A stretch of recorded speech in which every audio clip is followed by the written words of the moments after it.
ખેરાલુ તાલુકા પંચાયતની ડબોડા બેઠકની પેટાચૂંટણીમાં સમર્થન વિવાદ.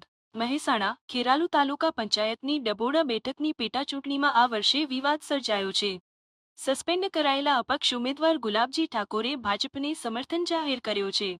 સસ્પેન્ડ કરાયેલ મુખ્ય ઉમેદવાર ગુલાબજી ઠાકોરે પાટણના સાંસદ ભરતસિંહ ડાભીની હાજરીમાં ને ટેકો આપતો વિડીયો સોશિયલ મીડિયામાં વાયરલ થયો છે. વિડીયોમાં ગુલાબજી ઠાકોર સાથે અન્ય કાર્યકર ભૂપતજી ઠાકોર પણ ભાજપને ટેકો આપે છે. ભાજપે આ ભૂપતજી ઠાકોરને પક્ષ વિરોધી પ્રવૃત્તિ કરનાર જણાવીને સસ્પેન્ડ કર્યા હતા. કૌશિક ઠાકોરે ભાજપના સમર્થનમાં જાહેર કર્યું કે સત્તાના જોરે રાપર નગરપાલિકામાં ભાજપના રાજમાં ખુલ્લેઆમ મતદારોને પૈસાનું વિતરણ થઈ રહ્યું છે.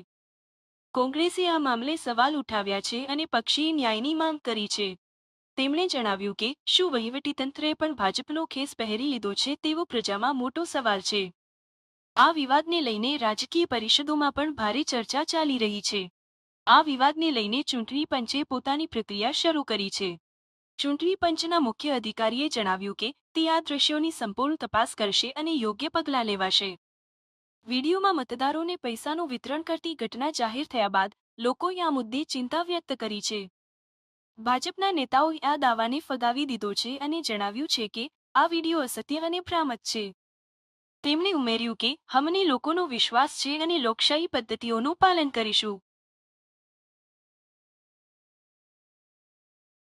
આજે ભારતીય જનતા પાર્ટીના ઉમેદવાર ડભોડાના જે હતા બધા તેના માટે અમારા અપક્ષના ઉમેદવાર ગલાજી કોનાજી, ભારતીય ઉમેદવારને ભરતસિંહ ડાભી તથા જિલ્લાના સંગઠનના લીધે બધાની મનામણી થઈ જવાથી અમે ભારતીય જનતા પાર્ટીને ટેકો કરીએ છીએ અને ગુલાબજી ભારતીય જનતા પાર્ટી સાથે જ છે અને ભારતીય જનતા પાર્ટીના ઉમેદવારને જંગી બહુમતીથી અમે જીતાડીશું.